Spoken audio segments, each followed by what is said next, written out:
Welcome to the news. ముందుగా headlines. గడిచిన 2024వ సంవత్సరంలో అనేక అభివృద్ధి కార్యక్రమాలు విజయవాడలో జరిగినట్లుగా తెలిపిన నగర మేయర్ ఆయన భాగ్యలక్ష్మి. నగరంలో పలు డివిజన్లు మోడల్ డివిజన్లుగా తీర్చిదిద్దడానికి నిరంతరం పనిచేస్తున్నట్లుగా వెల్లడి.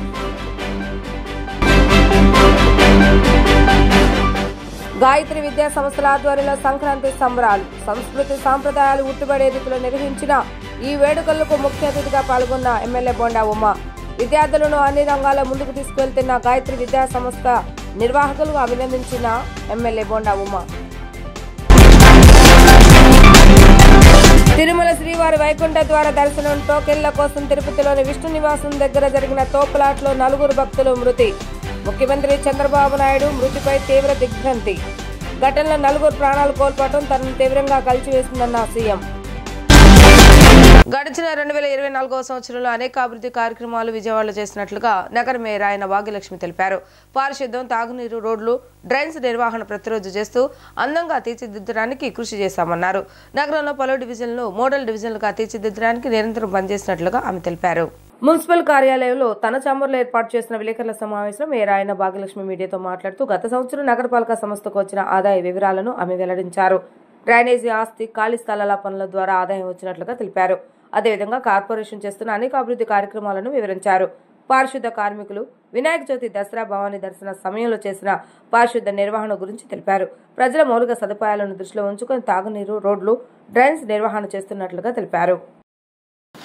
ఎస్టేట్ విభాగం మనకి షాప్స్, మన కార్పొరేషన్కి 61 షాపులు ఉన్నాయి. కాంప్లెక్సెస్ అన్నమాట. అందులో మనకి 61 షాపులు ఉన్నాయి. ఆ షాపుల్లోనూ 3,540 షాపులు అన్నది మన నగరపాలక సంస్థకు ఉండడం జరిగింది. మనకి దీని మీద డిమాండు 23,93,74,423 రూపాయలు మనం డిమాండ్ ఉంది. మనకి ఇంతవరకు మనం కలెక్ట్ చేసింది 15,83,00,000 మనం కలెక్ట్ చేసాం. ఇంకా 8,10,00,000 మనకి పెండింగ్ ఉంది. అలాగే మనకి కళ్యాణ మండపాలు, కాంప్లెక్స్లు, అలాగే మనకి కర్మల్ భవన్లు, ఆడిటోరియంలు 35 ఉన్నాయి. వీటిలోన మనకి డిమాండు 1,34,00,000 అయితే ఇంతవరకు మనం వసూలు చేసింది 73,86,000 మనం వసూలు చేసాము. ఇంకా 62 లక్షలు మనకి రావాల్సింది ఉంది. అలాగే పార్కింగ్ ప్లేసెస్ మనకు 11 ఉన్నాయి. 11కు గాను 2,64,00,000 మన డిమాండు. 1,96,00,000 మనం ఇంతవరకు వసూలు చేసాము. ఇంకా 67 లక్షలు మనకి రావాల్సింది ఉంది. అలాగే పార్కులు మనకి 3 ఉన్నాయి. 66,24,000 మన డిమాండు. 66,24,000 మనకి వచ్చేసింది పార్కుల మీద. అలా ఈ పూర్తి స్థాయిలోన మనకి ఈ ఎస్టేట్ నుంచి మనకి పూర్తిగా అన్నిటి మీద ఉన్న డిమాండు 26,60,00,000 అయితే 19,20,00,000 ఇంతవరకు మనం వసూలు చేసేసాము. ఇంకా రావాల్సింది 9,40,00,000 మాత్రం ఇంకా పెండింగ్ ఉంది. అది త్వరలోనే వాళ్ళ టైం ప్రకారం చెల్లింపులు అన్నది జరుగుతుంది. గాయత్రి విద్యా సంస్థల ఆధ్వర్యంలో సంక్రాంతి సంబరాలు అమరానంటాయి. సంస్కృతి సాంప్రదాయాలు ఉట్టుబడే రీతిలో నిర్వహించిన ఈ వేడుకలలో ఎమ్మెల్యే బోండా ఉమ ముఖ్య అతిథిగా పాల్గొని వీక్షించారు. ఉన్నతమైన విద్యా బోధనతో పాటు సంస్కృతి సాంప్రదాయాలకు ప్రాధాన్యతనిస్తూ విద్యార్థులను అన్ని రంగాల్లో ముందుకు తీసుకెళ్తున్న గాయత్రి విద్యా సంస్థల నిర్వాహకులను ఆయన అభినందించారు. విజయవాడ సెంట్రల్ నియోజకవర్గంలోని పాయకాపురం గాయత్రి విద్యా సంస్థల ఆధ్వర్యంలో అమ్మా నాన్న ఓ సంక్రాంతి పేరిట సంక్రాంతి సంబరాలు అంగరంగ వైభవంగా జరిగాయి. విద్యా సంస్థల వ్యవస్థాపకులు ఆకుల గోపాలకృష్ణ, చైర్మన్ మాధవి నేతృత్వంలో జరిగిన ఈ సంక్రాంతి సంబరాల కార్యక్రమానికి ముఖ్య అతిథిగా స్థానిక శాసనసభ్యులు, ప్రభుత్వ విప్ బోండా ఉమామహేశ్వరరావు హాజరయ్యారు. పల్లెటూరి వాతావరణాన్ని నెలకొల్పి సాంప్రదాయ పద్ధతిలో జరిగిన ఈ వేడుకలలో భాగంగా చిన్నారులకు భోగి పళ్లను ఎమ్మెల్యే బోండా ఉమ స్వయంగా పోశారు. సాంస్కృతిక కార్యక్రమాలను ఆసక్తిగా తిలకించారు. భోగి మంటలు, బొమ్మల కొలువు, తొలి పంట ఇంటికి వచ్చిన రీతుల విద్యార్థులు ప్రదర్శించగా బోండా ఉమ ఆయా విద్యార్థులను అభినందించారు. ముగ్గుల పోటీలలో విజేతలకు బహుమతులను అందజేశారు. విద్యార్థులతో పాటుగా విద్యార్థుల తల్లిదండ్రులతో సాగిన ర్యాంప్ వాక్ సంక్రాంతి సంబరాల్లో ప్రత్యేక ఆకర్షణగా నిలిచింది. ఈ సందర్భంగా ఎమ్మెల్యే బోండా ఉమ మాట్లాడుతూ 35 సంవత్సరాల క్రితం ఏర్పాటైన గాయత్రి విద్యా సంస్థలు అంచెలంచెలుగా ఎదిగి వేలాది మంది విద్యార్థులను ఉన్నత చదువుల దిశగా తీర్చిదిద్ది ఖ్యాతిగాంచింది అని అన్నారు. వేలాది మంది విద్యార్థులకు బోధన అందిస్తుండటం అభినందనీయమని అన్నారు. ఇటువంటి గొప్ప విద్యా సంస్థలు ప్రారంభించి ఎంతో మందికి విద్యను అందిస్తున్న వ్యవస్థాపకులు గోపాలకృష్ణతో పాటుగా ఆయన కుమారులు పవన్, అభిలాష్లు విద్యార్థులకు మంచి ఉన్నతమైనటువంటి విద్యను అందిస్తూ పిల్లల తల్లిదండ్రులు మన్ననలు పొందుతున్నారని అన్నారు. సాంకేతిక టెక్నాలజీ కొత్త పుంతలు తొక్కుతున్న నేటి తరం మన సంస్కృతిని మర్చిపోకూడదన్న లక్ష్యంతో సంక్రాంతి వేడుకలు నిర్వహించి ఒక పల్లెటూరి వాతావరణం ఇక్కడ సృష్టించి గంగిరెద్దులు, హరిదాసులు, ముగ్గుల పోటీలు నిర్వహించి పిల్లలకు ఆ ఆటల్లో గెలుపొందిన వారికి బహుమతులు అందజేయటం చాలా సంతోషించదగ్గ అంశమని చెప్పారు. సంక్రాంతి అంటే సరదా, సంబరాలు, కుటుంబ సమ్మేళనం అని తెలుగు వారందరికీ ఇది ఎంతో ప్రత్యేకమైన పండగ అని నేటి యువత సంస్కృతి సాంప్రదాయాలను తప్పకుండా పాటించి భవిష్యత్తు తరాలకు పండుగల ప్రాముఖ్యతను తెలియజేయాలని ఈ సందర్భంగా నియోజకవర్గ ప్రజానికానికి విద్యార్థులకు సంక్రాంతి శుభాకాంక్షలు తెలియజేశారు. విద్యా సంస్థల చైర్మన్ ఆకుల మాధవి మాట్లాడుతూ నేటి తరం విద్యార్థులకు భారతీయ సంస్కృతి సాంప్రదాయాలను తెలిపేలా సంక్రాంతి ఉత్సవాలను నిర్వహిస్తున్నట్లుగా తెలిపారు. ఉత్సవాలకు ఎమ్మెల్యే బోండా ఉమాతో పాటుగా అజిత్ సింగ్ నగర్ సప్తగిరి గ్రామీణ బ్యాంక్ మేనేజర్ కె వందన హాజరై సంక్రాంతి వేడుకల్లో భాగం కావడం ఎంతో సంతోషంగా ఉందన్నారు. విద్యా సంస్థల డైరెక్టర్ అభిలాష్ మాట్లాడుతూ విద్యా సంస్థలు ప్రారంభించి 35 సంవత్సరాలు పూర్తయిన శుభ సందర్భంలో సంక్రాంతి సంబరాలను విద్యార్థుల తల్లిదండ్రుల సహకారంతో ఘనంగా నిర్వహిస్తున్నట్లుగా తెలిపారు. ఇంకా ఈ కార్యక్రమంలో ప్రిన్సిపల్ మంజుష, పద్మజ, స్థానిక నాయకులు పాల్గొన్నారు. ముగ్గుల పోటీలకు సప్తగిరి గ్రామీణ బ్యాంక్ మేనేజర్ కె వందన న్యాయ నిర్ణేతగా వ్యవహరించారు.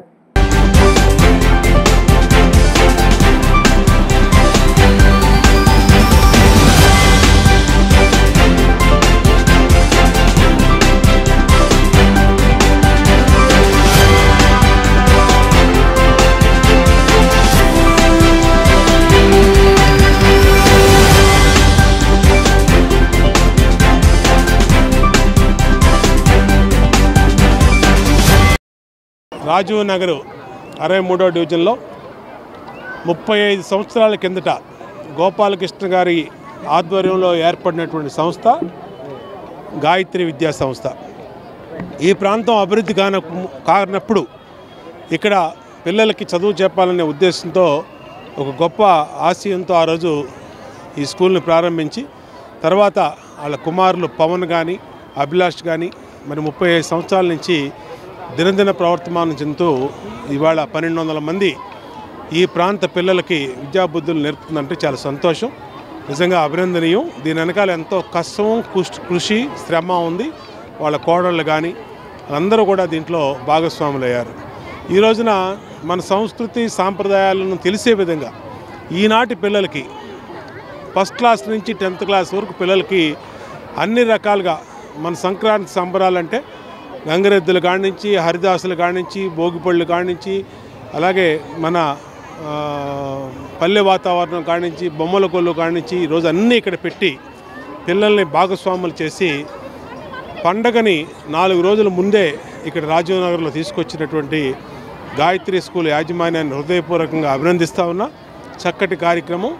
దీన్ని భవిష్యత్తులో కూడా దీన్ని కొనసాగించాలి. ఇవాళ ఇంటర్నెట్ యుగం, గూగుల్ యుగంలో మన సంస్కృతి సాంప్రదాయాల్ని మన భావితరాలు పిల్లలకి నేర్పాల్సిన బాధ్యత మన గాయత్రి విద్యా సంస్థల్లో సంక్రాంతి సంబరాల్ని జరుపుకుంటున్నాము. ఈ సంక్రాంతి పండుగ సందర్భంగా మా పేరెంట్స్ అందరికీ, అలాగే మా విద్యార్థులందరికీ, మా స్టాఫ్ అందరికీ కూడా సంక్రాంతి పండుగ శుభాకాంక్షలు. అలాగే దేశ విదేశాల్లో ఉన్న మా ఓల్డ్ స్టూడెంట్స్ అందరికీ, మన తెలుగు ప్రజలందరికీ కూడా సంక్రాంతి శుభాకాంక్షలు తెలియజేస్తున్నాము. ఈ సంక్రాంతి పండుగ అంటే ఈ రోజున చాలామంది పిల్లలకి తెలియని పరిస్థితిలో ఉన్నారు.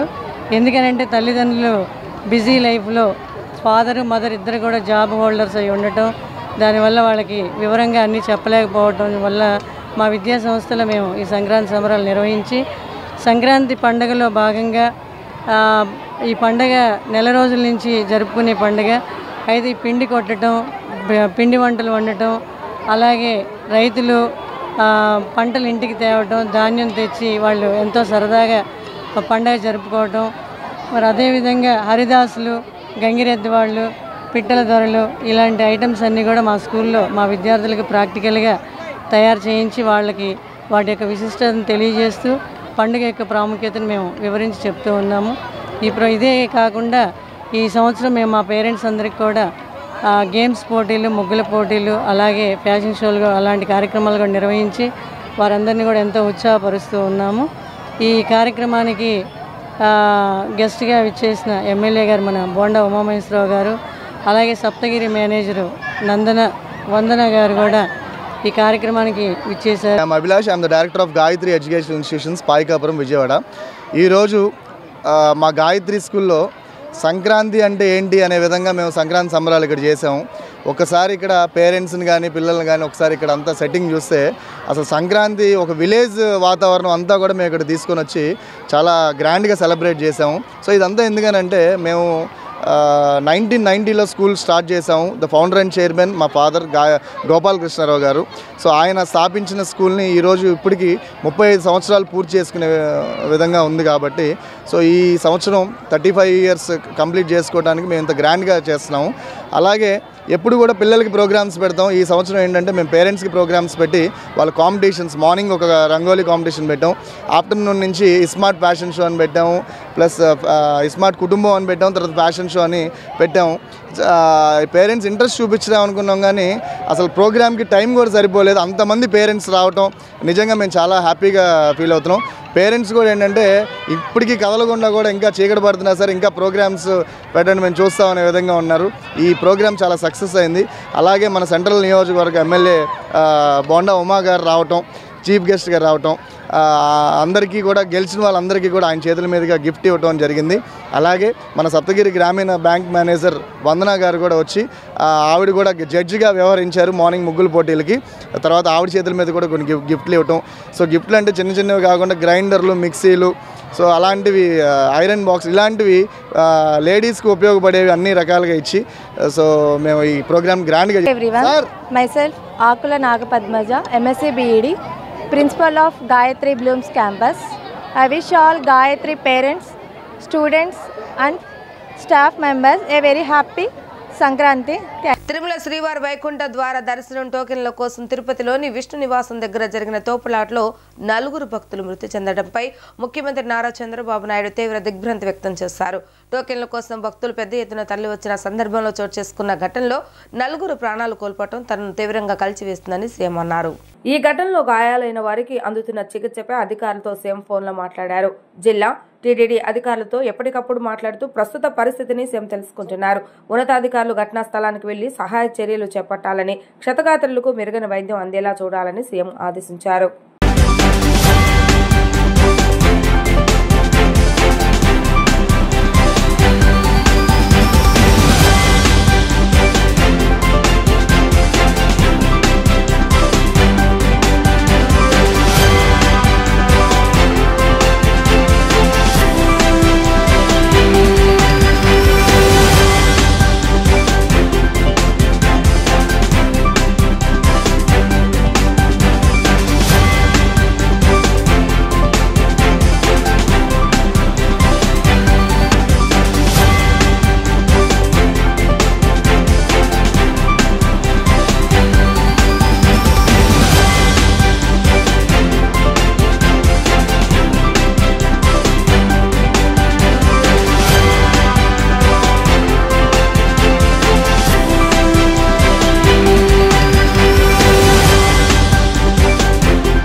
ఛార్జీల పేరుతో ప్రజలపై సుమారు 15,000 కోట్ల రూపాయలకు పైగా కరెంట్ ఛార్జీలను ప్రభుత్వం పెంచడం బహు దుర్మార్గమని భారత ఐక్య యోజన సమిఖ్య రాష్ట్ర కన్వీనర్ కాసాని గణేష్ బాబు ఆరోపించారు.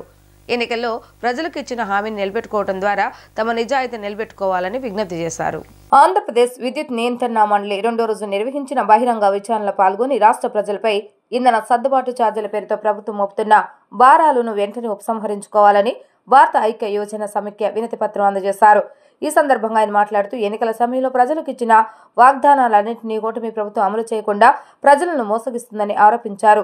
ఏరు దాటిన తర్వాత బోడి మల్లన్న అన్నట్టు ట్రూ అప్ ఛార్జీల పేరుతో ఆంధ్రప్రదేశ్ ప్రజలపై మరింత భారాలు మోపడంపై తీవ్రంగా ఖండిస్తున్నామని అన్నారు. చంద్రబాబు నాయుడు కూటమి ప్రభుత్వం పెంచుతున్న ట్రూ అప్ ఛార్జీల భారాన్ని వెంటనే ఉపసంహరించుకోవాల్సిందిగా డిమాండ్ చేశారు. రాష్ట్ర వ్యాప్తంగా ఏపీ ఎలక్ట్రిసిటీ రెగ్యులేటరీ కమిషన్ వారు బహిరంగ విచారణ జరుపుతూ ఉన్నారంటే ముఖ్యంగా విద్యుత్ వినియోగదారులందరూ కూడా భయపడే పరిస్థితి వచ్చింది.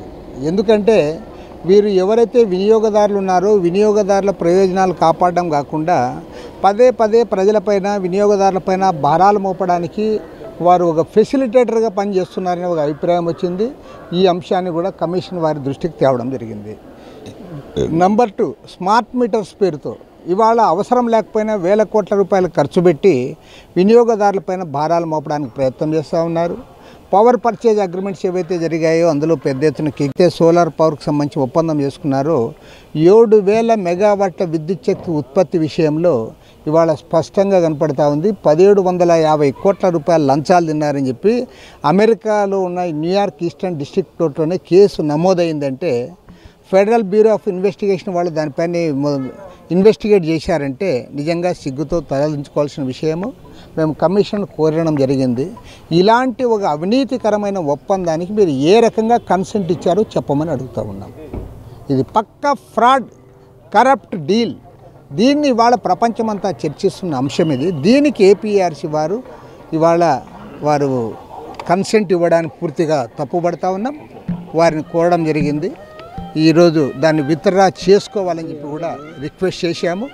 అంతేకాకుండా రాబోయే రోజుల్లో ఈ అంశాలపైన కమిషన్ యొక్క తీర్పు వచ్చిన తర్వాత రాష్ట్ర వ్యాప్తంగా పెద్ద ఎత్తున పెంచిన కరెంటు ఛార్జీలు తగ్గించాలని, స్మార్ట్ మీటర్స్లు ఉపసంహరించుకోవాలని, అదానితో జరిగిన సెకీ ఈ ఒప్పందాన్ని రద్దు చేసుకోవాలని డిమాండ్ చేస్తూ పెద్ద ఎత్తున వామపక్షాలు ఇతర ప్రజాతంత్ర పార్టీలను కూడా కలుపుకొని ప్రజా సంఘాలను కూడా కలుపుకొని పెద్ద ఎత్తున పోరాటానికి సన్నద్ధమవుతాం. సంక్రాంతి పండుగ సందర్భంగా విజయవాడ సిపి రాజశేఖర్ బాబు ఆధ్వర్యంలో ఎలాంటి కోడి పందాలకు, క్యాసినో, జూదాల వంటి వాటికి ఎక్కడ అనుమతులు ఇవ్వలేదని విజయవాడ రూరల్ డీసీసీ మహేశ్వర్ రాజు తెలిపారు.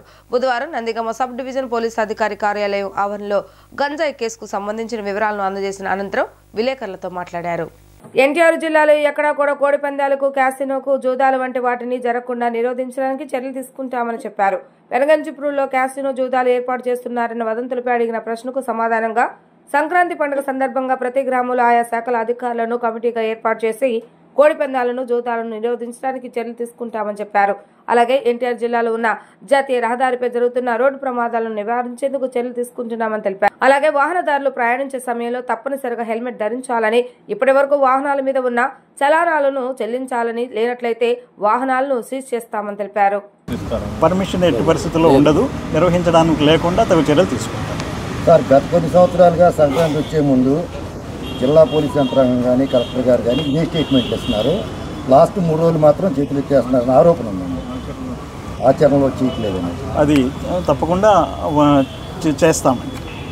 ఇప్పటికే బరులన్నీ ఏర్పాట్లు జరుగుతున్నాయి. అధికార పార్టీ నుంచి పోలీస్ డిపార్ట్మెంట్ కానీ ఓవర్లుగా ఆదేశాలు వచ్చినాయి కట్టుకోవడానికి. అలాంటిదేం లేదు. దీనిపై మేము విలేజ్ కోఆర్డినేషన్ కమిటీసు, అలాగే మండల కోఆర్డినేషన్ కమిటీసు, అలాగే డివిజన్ కూడా పెట్టాము. అవి డైలీ ఎక్కడ బరి ఉంది, వాళ్ళ ప్రిపరేషన్ ఉందో అక్కడ మేము విజిబుల్గా వెళ్ళి చెక్ చేస్తున్నాము. వాళ్ళకి వార్న్ కూడా చేస్తున్నాము. డే అండ్ నైట్ బీట్స్ కూడా సర్వ్ చేస్తున్నాము. ఆ ప్లేస్లో అక్కడ జరగడానికి ఎటువంటి అనుమతులు ఇవ్వలేదు. తర్వాత ఈ సందర్భంగా పాత్రికేయ మిత్రులకు ఇంకొక విషయం చెప్పదలుచుకున్నాము. ముఖ్యంగా మనకు యాక్సిడెంట్లు హైవే ఉండడం వల్ల 31వ డివిజన్ అంబేద్కర్ కాలనీలో అంబేద్కర్ గ్రౌండ్ డ్రైనేజీ పనులను ప్రభుత్వ విప్ సెంట్రల్ నియోజకవర్గ శాసనసభ్యులు బొండ ఉమామహేశ్వరరావు శంకుస్థాపన చేసి ప్రారంభించారు. కూటమి ప్రభుత్వం అధికారంలోకి వచ్చిన తర్వాత అభివృద్ధి పనులు వేగవంతమయ్యాయని ఆయన తెలిపారు.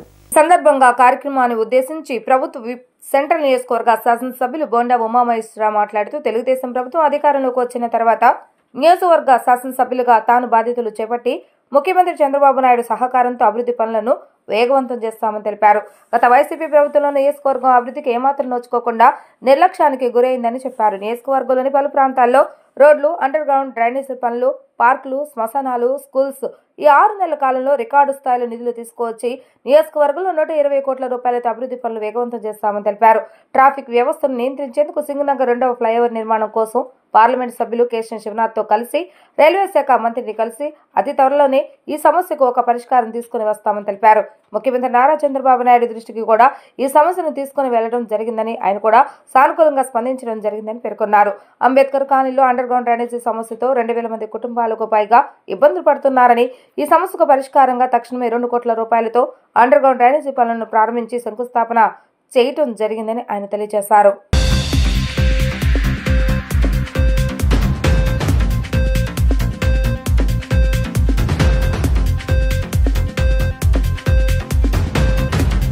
తెలుగుదేశం ప్రభుత్వం అధికారంలోకి వచ్చినాక నేను ఈ నియోజకవర్గ శాసనసభ్యుడిగా మరి బాధ్యతలు చేపట్టినాక ముఖ్యమంత్రి చంద్రబాబు సహకారంతో వేగంగా అభివృద్ధి పనుల్ని ఈ నియోజకవర్గంలో పరుగులు పెట్టిస్తూ ఉన్నాం.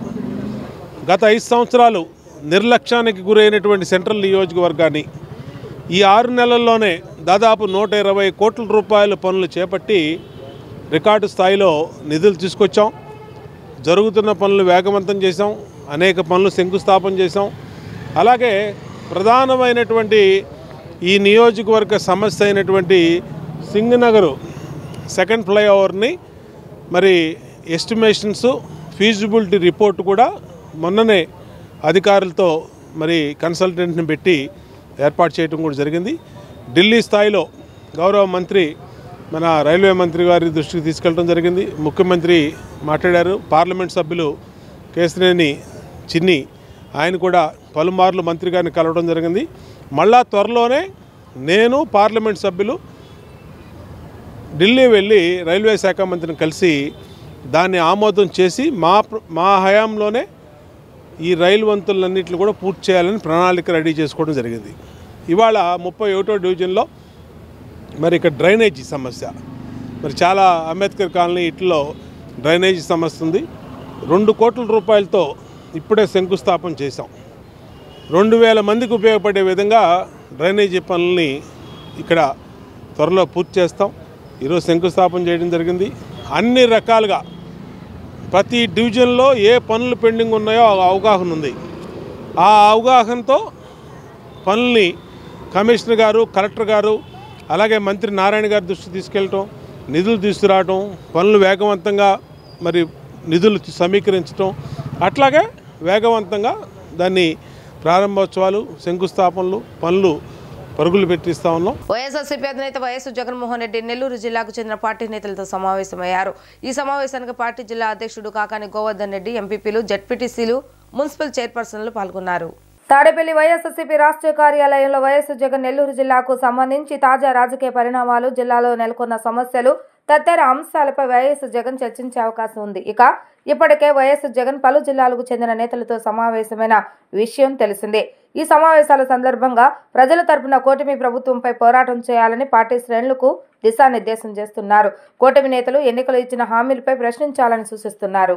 ఉన్న కార్యకర్త దగ్గర నుంచి నియోజకవర్గ స్థాయి లీడర్ వరకు కూడా ప్రతి ఒక్కరూ కూడా ఈ ఫోన్ అనే ఒక ఆయుధంతో ప్రజలను జాగృతం చేయాల్సిన అవసరం ఉంది. ఇవన్నీ కూడా రాబోయే రోజుల్లో గ్రామ స్థాయిలోకి మనం తీసుకొని పోయి ప్రతి ఒక్కరిని కూడా జాగృతి చేసే కార్యక్రమం ఉంది. ఇన్ఫ్యాక్ట్ ఇవన్నీ కూడా రాబోయే రోజుల్లో అందరం కలిసికట్టుగా అడుగులు వేసి చంద్రబాబు నాయుడు గారి ప్రభుత్వాన్ని గట్టిగా నిలదీసే కార్యక్రమం చేయాలి. బహుశా కార్యకర్తలకు సంబంధించి ఇంతవరకు ఒక మాదిరిగా చూసాం. కార్యకర్తలను ఇక్కడ కాదు, కార్యకర్తను ఇంకా గొప్పగా చూసుకునే కార్యక్రమం కూడా జరగాల అని చెప్పి కూడా ఆలోచన చేస్తాను. మీ అందరికీ కూడా నేను ఈ విషయం భరోసా ఇచ్చి కూడా చెప్తా ఉన్నా. ఈసారి మాత్రం కార్యకర్త అనేవాడు వైఎస్ఆర్సీపీ జెండా మోసిన ప్రతి ఒక్కరికి చెప్తా ఉండా, ఈసారి జగన్ మీకు ఖచ్చితంగా భరోసా ఇస్తాడని చెప్పి మాత్రం హామీ ఇస్తాను. ఎందుకనంటే ఈ మాదిరిగా ఎప్పుడు కూడా పరిస్థితి ఎప్పుడు చూడలా, మొట్టమొదటిసారి చూస్తూ ఉన్నాం ఈ మాదిరిగా పరిస్థితి. వీళ్ళంతకు వీళ్ళే కొడతా ఉన్నారు, వీళ్ళంతకు వీళ్ళే దొంగ కేసులు పెడతా ఉన్నారు, వీళ్ళంతకు వీళ్ళే మ్యానుఫ్యాక్చర్ చేస్తూ ఉన్నారు కేసులు, వీళ్ళంతకు వీళ్ళే విట్నెస్లు మ్యానుఫ్యాక్చర్ చేస్తూ ఉన్నారు, వీళ్ళంతకు వీళ్ళే కేసులు పెడతా ఉన్నారు. ఒక మనిషిని ఏకంగా 10 చోట్లకు తిప్పుతూ ఉన్నారు. శ్రీకాకుళం నుంచి మొదలు పెడితే కర్నూలు దాకా ప్రతి జిల్లాలోనూ 4 రోజులు 3 రోజులు పెట్టుకుంటూ తిప్పుతూ పోతా ఉన్నారు. ఇది నిజంగా మారాలా? ఈ కళ్ళెదుటే కనిపిస్తూ ఉన్న ఈ కార్యక్రమాలు ఇవన్నీ చూస్తూ ఉన్నప్పుడు మాత్రం నిజంగా మీ అందరికీ నేత్రం ఖచ్చితంగా ఈ భరోసా ఇస్తా. ఖచ్చితంగా తిరుపతిలో టికెట్ కౌంటర్ల వద్ద ఏర్పాటుపై భక్తులు ఆగ్రహాన్ని వ్యక్తం చేశారు. ఎలాంటి బందోబస్తు లేకుండా భక్తులను ఒకేసారి క్యూ లైన్లోకి వదలడంతో తొక్కిసలాట చోటు చేసుకున్నట్లుగా మండిపడుతున్నారు. పాలన వ్యవస్థ నిర్వహణ లోపంతో పాటు పోలీసులే దీనికి కారణమని ఆగ్రహాన్ని వ్యక్తం చేస్తున్నారు. వాస్తవానికి రేపు ఉదయం 5 గంటలకు టోకెన్లు ఇస్తామని ప్రకటించిన టీటీడీ తన నిర్ణయాన్ని మార్చుకోవడం చర్చానీయాంశంగా మారింది. 8 మందికి ఇబ్బంది పడి కాళ్ళు చేతులు కూడా ఇబ్బంది పడి మొత్తం ఒక మనుషులు ఫెయిట్ అయిపోయి ఉన్నారు. అందరూ కూడా అందరినీ కిమ్స్ హాస్పిటల్ జాయిన్ చేశారు. నాయకులందరూ కూడా వస్తున్నారు చూస్తున్నారు. ఎవరు ఏమీ లేదు. పోలీసులు అందరినీ వేస్ట్ గా చూస్తున్నారు. దరిద్రంలాగా ఉన్నారు అందరూ. అది పరిస్థితి. ఇక్కడ పోలీసులు ఒక్కరు కూడా సరిగా చేయలేదు. మా పరిస్థితి అందరినీ ఏం చేయాలని మీరు ఆలోచించుకోండి. 20 మందిలోనే మొత్తం అందరికీ కూడా అందరూ ఫెయింట్ అయిపోయి ఉన్నారు. ఎవరికి కూడా ఏం బాగాలేదు. అందరూ హాస్పిటల్లో పడి ఉన్నారు. జరిగింది ఎక్కడ ఏం జరిగింది చెప్పండి. అందరూ కూడా అమ్మాయి కళ్ళు తిరిగి పడిపోయింది. ఆ అమ్మాయితో పాటు కూడా ఒక్కళ్ళే పంపించారు. ఒక్కళ్ళు అయిపోయిన తర్వాత నేను పడిపోయాను. కళ్ళు తిరిగి పడిపోతే నన్ను ఒక అమ్మాయి తీసుకుని వెళ్ళింది. విద్యార్థులు, తల్లిదండ్రులు, విద్యావేత్తలు మరియు భాగస్వామ్య పక్షాల నుంచి వచ్చిన సూచనలు, సలహాలు ఆధారంగా ఇంటర్మీడియట్ విద్యలో సంస్కరణలు తీసుకురావాలని చూస్తున్నామని ఇంటర్మీడియట్ బోర్డు కార్యదర్శి కృతికా శుక్లా తెలిపారు. ఇంటర్మీడియట్ విద్యా మండలి ప్రతిపాదిత విద్యా సంస్కరణలపై బుధవారం తాడేపల్లిలోని ఆ సంస్థ కార్యాలయంలో ఏర్పాటు చేసిన పాత్రికేయుల సమావేశంలో కార్యదర్శి కృతికా శుక్లా మాట్లాడుతూ ఇంటర్మీడియట్ విద్యా వ్యవస్థలో తీసుకువచ్చే సంస్కరణ ఫలితాలు 10 లక్షల మంది విద్యార్థుల జీవితాలకు సంబంధించిన విషయమని, అందుకే విద్యార్థులు, తల్లిదండ్రులు, విద్యావేత్తలు మరియు భాగస్వామ్య పక్షాల నుంచి వచ్చిన సూచనలు, సలహాలు ఆధారంగా నిర్ణయాలు ఉంటాయని అన్నారు. ఇందుకు జనవరి 26, 2025లోపు వారి అభ్యంతరాలను, సూచనలను మెయిల్కు చేయాలని, ప్రతిపాదిత సంస్కరణల విధానాలను వెబ్సైట్లో అందుబాటులో ఉంటాయన్నారు. ఆంధ్రప్రదేశ్, తెలంగాణ మినహా దేశంలోని ఇతర రాష్ట్రాల బోర్డులు ఇంటర్ ఫస్ట్ ఇయర్ పరీక్షలు నిర్వహించడం లేదన్నారు. అత్యధిక శాతం ఇంటర్ బోర్డులు యూనివర్సిటీలో ఇంటర్ ద్వితీయ సంవత్సర పరీక్షలను మాత్రమే నిర్వహిస్తున్నారని అన్నారు. ప్రధానంగా విద్యార్థులపై ఒత్తిడి తగ్గించేందుకే ఈ నిర్ణయం ఉపయోగపడుతుందని భావిస్తున్నామన్నారు. చాలా ఏళ్లుగా ఇంటర్ విద్యలో సంస్కరణలు జరగలేదన్నారు. నేషనల్ ఎడ్యుకేషన్ పాలసీ ఈ క్రమంలోనే ఆయా కళాశాలలు ఇంటర్ మొదటి సంవత్సరం పరీక్షలను ఇంటర్నల్ గా నిర్వహిస్తున్నామన్నారు. ఇంటర్ మొదటి సంవత్సరంలో 2025-26 విద్యా సంవత్సరం నుంచి సిబిఎస్ఈ సిలబస్ ను ప్రవేశపెడుతున్నామని అన్నారు. మొదటి ఏడాది పరీక్షలను పరిగణలోకి తీసుకోవడం లేదని, ఆ మార్కుల్ని అర్హతగా పరిగణిస్తున్నామని అన్నారు. ప్రస్తుతం అమల్లో ఉన్న ఇంటర్మీడియట్ విద్యా సిలబస్ లో గత కొన్ని సంవత్సరాలుగా ఎటువంటి సంస్కరణలు జరగలేదని అన్నారు. గత 6 నెలల నుంచి మన ఇంటర్మీడియట్ ఎడ్యుకేషన్లో ఉన్న stakeholders, parents, students, public organisations నుంచి కొన్ని సజెషన్స్ వచ్చినాయి. అదే కాకుండా మన నేషనల్ ఎడ్యుకేషన్ పాలసీ మరియు నేషనల్ కరికులం ఫ్రేమ్వర్క్ కూడా పరిగణనలో తీసుకొని ఆనరబుల్ మినిస్టర్ గారు ఇచ్చిన గైడెన్స్తో కొన్ని రిఫార్మ్స్ ప్రపోజ్ చేయడం జరిగింది. దాన్ని ఈరోజు మీ ముందుకు పెట్టి పబ్లిక్ నుంచి ఒపీనియన్స్ తీసుకుంటున్నాం. అంటే ఈ రిఫార్మ్స్ ఒకసారి ఇంప్లిమెంట్ చేస్తే ఇంటర్మీడియట్ ఎడ్యుకేషన్లో ఉన్న 10 లక్షల పైన స్టూడెంట్స్కి ఇంపాక్ట్ అవుతుంది. కాబట్టి ఈ రిఫార్మ్స్ మీద పబ్లిక్ ఒపీనియన్, సజెషన్స్, ఆబ్జెక్షన్స్ అన్నీ తీసుకోవడానికి ఈరోజు ఇది పబ్లిక్ డొమైన్లో ఓపెన్ చేస్తున్నాము. 26 జనవరి కల్లా దీని మీద మన BIE reforms@gmail.com వెబ్సైట్కి ఈ ఒపీనియన్స్ ఎవరు కూడా పంపించేసుకోవచ్చు. డీటెయిల్స్ అన్నీ నేను ఈ ప్రెస్ కాన్ఫరెన్స్లో ఏమేమి మాట్లాడతాను అవన్నీ మన BIE.ap.gov.in పోర్టల్లో అందరికీ అందుబాటులో ఉంటుంది, అవైలబుల్ ఉంటుంది. సో ముఖ్యంగా చూస్తే గత చాలా సంవత్సరాల నుంచి BIEలో చేంజింగ్ టైమ్స్ ప్రకారం రిఫార్మ్స్ జరగలేదు. అంటే కొన్ని సర్కమ్స్టాన్సెస్ వల్ల, రీజన్స్ వల్ల జరగలేదు. కాబట్టి 4 main reforms we are proposing now. First is revision of syllabus and text books. Current syllabus ఈ 2 ఇయర్ ఇంటర్మీడియట్ కోర్స్లో ఏం ఫాలో చేస్తున్నాము అది రివిజన్ సైన్సెస్ కోర్సెస్కి 2012-13లో జరిగింది. అంటే లాస్ట్ 13 ఇయర్స్ నుంచి టెక్స్ట్ బుక్స్లో కానీ సిలబస్లో కానీ ఏం రివిజన్ జరగలేదు. ఆర్ట్స్ సబ్జెక్ట్కి 2014-15లో జరిగింది. సో 10 years నుంచి there has been no revision. జర్నలిస్టుల సంక్షేమం వారు ఎదుర్కొన్న సమస్యల కోసం గత 7 దశాబ్దాల నుండి రాజీలేని పోరాటాలు చేస్తున్న ఆంధ్రప్రదేశ్ వర్కింగ్ జర్నలిస్ట్ యూనియన్ రాష్ట్ర అధ్యక్షుడిగా రెండోసారి ఏకగ్రీవంగా ఎన్నికైన ఐవి సుబ్బారావును మనస్ఫూర్తిగా అభినందిస్తున్నామని ఐజేయు జాతీయ అధ్యక్షులు శ్రీనివాస్ రెడ్డి చెప్పారు. రాష్ట్రంలో జర్నలిస్టుల సమస్యల పరిష్కారం కోసం యూనియన్ మరింతగా పనిచేసే జర్నలిస్టులకు అండగా ఉండాలని కోరారు. గాంధీనగర్ ప్రెస్ క్లబ్ లో Andhra Pradesh union of working journalist రాష్ట్ర అధ్యక్షులుగా ఐవి సుబ్బారావు అభినందన సభ కార్యక్రమం నగరంలోని ప్రెస్ క్లబ్ లో నిర్వహించారు. ఈ సందర్భంగా ఐజేయు జాతీయ అధ్యక్షులు శ్రీనివాస్ రెడ్డి మాట్లాడుతూ రాష్ట్రంలో 10,000 జర్నలిస్టుల సభ్యత్వంతో అతిపెద్ద యూనియన్ గా ఏపీయూడబ్ల్యూఏ ఉండటం ఎంతో అభినందనీయమన్నారు. పాండిచ్చేరిలో మార్చి మొదటి వారంలో జాతీయ స్థాయి కార్యవర్గ సమావేశాలు జరగబోతున్నాయని చెప్పారు. సుదీర్ఘమైన చర్చలు కలిగిన ఆంధ్రప్రదేశ్ వర్కింగ్ జర్నలిస్ట్ యూనియన్ నిరంతరంగా జర్నలిస్టుల సమస్యలపై పోరాటం చేయడం వారికి అండగా నిలుస్తుందని చెప్పారు. ఈ కార్యక్రమంలో పలు జిల్లాల యూనియన్ కార్యదర్శులు, అధ్యక్షులు పాల్గొన్నారు.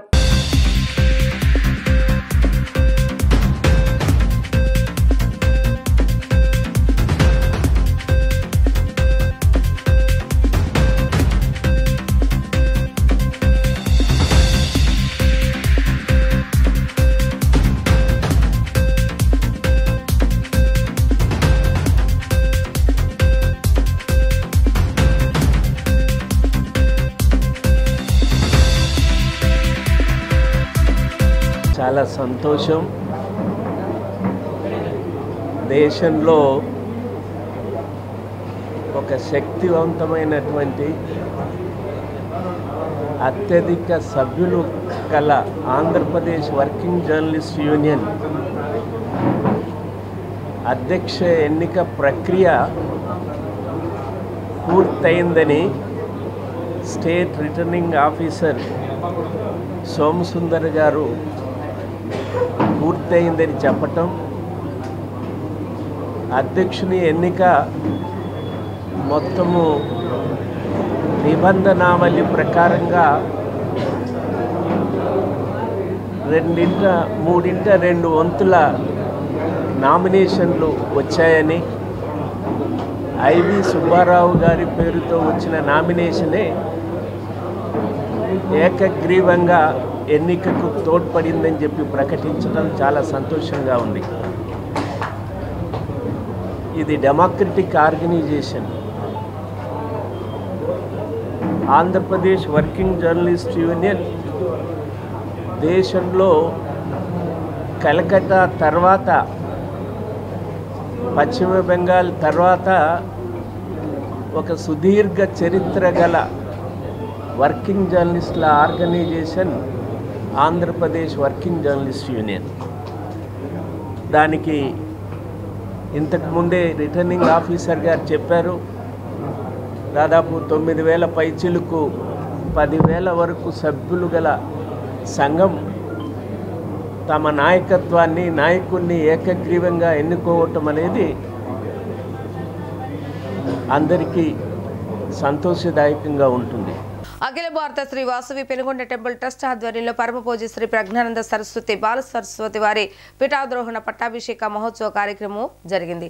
ఆంధ్రప్రదేశ్ ఆర్యవైశ్య మహాసభ ఉపాధ్యక్షులు చుండూరు ఉమామహేశ్వరరావు ఈ సందర్భంగా వెల్లడించారు. పెనుగొండలో ఈ కార్యక్రమానికి వివిధ ప్రాంతాల నుండి మఠాధిపతులు, పీఠాధిపతులు హాజరయ్యారని ఆయన స్పష్టం చేశారు. 1 టన్ బ్రాహ్మణ వీధిలోని కనికా పరమేశ్వరి అన్నదాన సత్రం నందు బుధవారం జరిగిన మీడియా సమావేశంలో చుండూరు ఉమామహేశ్వరరావు పాల్గొని మాట్లాడుతూ, ఫిబ్రవరి 6వ తేదీ నుండి 8వ తేదీ వరకు పీఠాధిరోహణ కార్యక్రమం 2 రోజుల పాటు జరుగుతుందన్నారు. పెనుగొండ వాసవి అమ్మవారి దివ్యక్షేత్రంలో జరిగే ఈ కార్యక్రమానికి దేశంలోని పలు మఠాధిపతులు, పీఠాధిపతులు ఈ కార్యక్రమంలో పాల్గొంటారని తెలిపారు. అఖిల భారత వాసవి టెంపుల్ ట్రస్ట్ ఆధ్వర్యంలో జరిగే కార్యక్రమంలో పూజ్యశ్రీ ప్రజ్ఞానంద సరస్వతి బాలస్వామీజీ పీఠాధిరోహణ అనంతరం భక్తులకు ఆశీర్వచనాన్ని, అనుగ్రహ భాషణ అనంతరం భక్తులకు అన్నప్రసాద వితరణ జరుగుతుందని తెలిపారు. ప్రతి ఆర్యవైశ్యులు ఈ కార్యక్రమానికి హాజరై దిగ్విజయం చేయాలని కోరారు. ఈ కార్యక్రమంలో బాలస్వామీజీతో పాటు పలువురు వైశ్య ప్రముఖులు పాల్గొనున్నారు. శ్రీమాత్రే నమః. జై వాసవి. అఖిలాండ కోటి బ్రహ్మాండ నాయకిని, ఆది పరాశక్తి, ఆది మధ్యాంతరహిని, సృష్టి స్థితి లయ స్వరూపిణి అయిన ఆర్యవైశ్యకుల ఆరాధ్య దైవమైన శ్రీ శ్రీ శ్రీ వాసవి కన్యకా పరమేశ్వరి అమ్మవారు 4000 సంవత్సరాల పూర్వము పెనుగొండ క్షేత్రంలో జన్మించారు. కుసుమాంబ కుసుమశ్రేష్ఠి దంపతులకి అమ్మ శాంతియుతముగా ధర్మ పరిపాలన చేసిన మహాత్యాగమూర్తి. 102 ఆర్యవైశ్య దంపతులకు మోక్షాన్ని ప్రసాదించిన దేవత. ఆ తల్లి పరపురుషుడు ఏ యొక్క పురుషుడు అమ్మని మోహించకూడదని చెప్పని ఆవిడ ఆత్మత్యాగం చేసుకున్నారు. నేను కన్యగానే ఉండాలి అని. ఆ తల్లి కన్యకా స్వరూపిణి కాబట్టి వాసవి కన్యకా పరమేశ్వరిగా అమ్మ యొక్క అవతారం వచ్చింది. అమ్మ ఆవిర్భవించి ఆత్మర్పణ చేసుకున్న క్షేత్రమైన పెనుగొండ క్షేత్రానికి పూర్వము స్వామి కృష్ణానందపురి స్వాముల వారు పీఠాధీశ్వరులుగా ఉన్నారు. వారు ఇటీవల కాలంలో బ్రహ్మలీనమయ్యారు.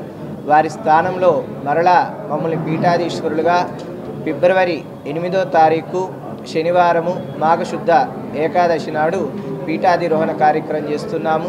అందరికీ నమస్కారాలు. ముందుగా ఆంధ్రప్రదేశ్ ముఖ్యమంత్రులైనటువంటి చంద్రబాబు నాయుడు గారికి, ఉప ముఖ్యమంత్రి అయినటువంటి పవన్ కళ్యాణ్ గారికి ధన్యవాదాలు తెలియజేస్తున్నాము. ఎందుకనంటే మరి వాసవి మాత ఆతర్పణ దినమైనటువంటి ఈ నెల 31 రోజున అధికారికంగా ప్రకటించినందుకు వారికి ధన్యవాదాలు తెలియజేస్తున్నాము.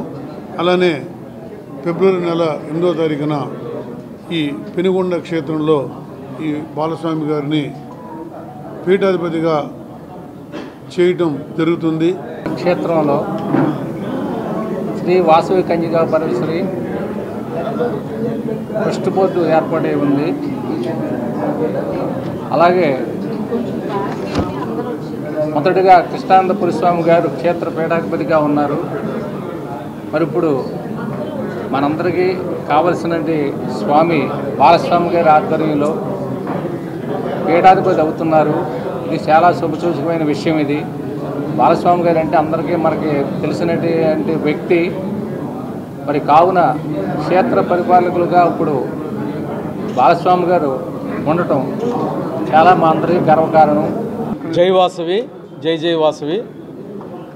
చలో పెనుగొండ ఫిబ్రవరి 8 వచ్చే నెల ఆంధ్ర రాష్ట్రంలోనే కాక ప్రపంచవ్యాప్తంగా ఉన్న ఆర్యవైశ్యులందరూ కూడా చలో పెనుగొండ ఫిబ్రవరి 8వ తారీఖు అందరూ కూడా మన యొక్క ఆర్యవైశ్యుల యొక్క కుల దైవం అయిన శ్రీ వాసవి మాత పుట్టిన దేవాలయం అది. అక్కడికి ఆ యొక్క దేవాలయానికి పీఠాధిపతిగా బాలస్వామి గారు ఆ రోజు పట్టాభిషేకం చేస్తున్నారు. కాబట్టి వార్తలు ముగించే ముందు హెడ్లైన్స్ మరొకసారి. గడిచిన 2024వ సంవత్సరంలో అనేక అభివృద్ధి కార్యక్రమాలు విజయవాడలో జరిగినట్లుగా తెలిపిన నగర మేయర్ ఆయన భాగ్యలక్ష్మి. నగరంలో పలు డివిజన్లు మోడల్ డివిజన్లుగా తీర్చిదిద్దడానికి నిరంతరం పనిచేస్తున్నట్లుగా వెల్లడి.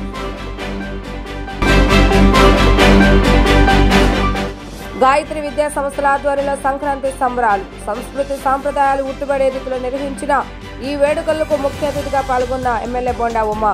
విద్యార్థులను అన్ని రంగాల్లో ముందుకు తీసుకువెళ్తున్న గాయత్రి విద్యా సంస్థ నిర్వాహకులను అభినందించిన ఎమ్మెల్యే బోండా ఉమా. తిరుమల శ్రీవారి వైకుంఠ ద్వార దర్శనం టోకెన్ల కోసం తిరుపతిలోని విష్ణు నివాసం దగ్గర జరిగిన తోపులాట్లో 4 భక్తులు మృతి. ముఖ్యమంత్రి చంద్రబాబు నాయుడు మృతిపై తీవ్ర దిగ్భ్రాంతి. ఘటనలో 4 ప్రాణాలు కోల్పోవడం తనను తీవ్రంగా కలిచివేసిందన్న సీఎం. ఇవి రోజు వార్తా విశేషాలు. మరల 3 ప్రసారం అయ్యే డీ న్యూస్లో కలుద్దాం. అప్పటి వరకు చూస్తూనే ఉండండి డీ న్యూస్ విజయవాడ.